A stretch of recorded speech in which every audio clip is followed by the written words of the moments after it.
So I mentioned the logo at the very start, and that branding isn't just about the logo, but it does include the logo. It definitely does. So different ways of looking at the logo or approaching designing it is that you can create your own logo or you can source a designer. And there's no harm in sourcing a designer if creativity is not your thing.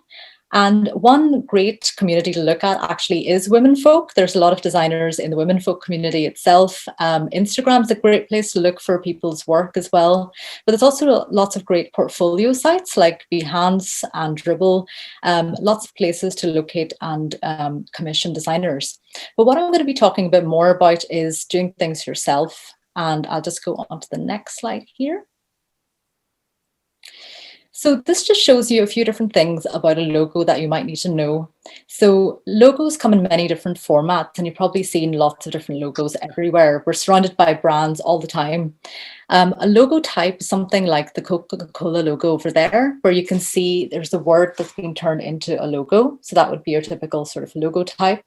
There's logo marks, so the Apple brand or ones that are relying on symbols or imagery would be looking at logo marks. And then you'll find ones that use a combination of the two. And I think what's quite useful is having that combination of the two. And the reason for that is that you can use them both separately and then together as a combination as well. So it's worth thinking about what your logo might look like, whether you want it to be just a type, a mark, or a combination of the two. And it seems very basic and straightforward, but it's just to think about the very specific elements of your brand as well.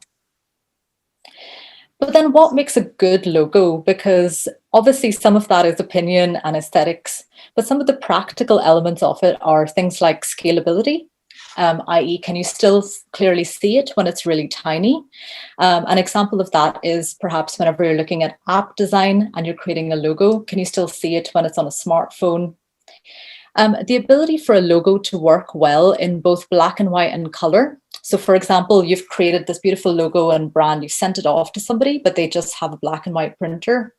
Does your logo still look good in black and white?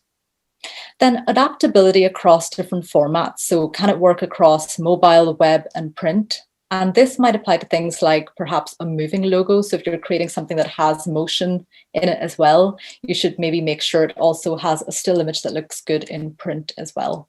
So it's just having to think about some of these very practical, basic things, but they really make the difference when it comes to picking a good logo.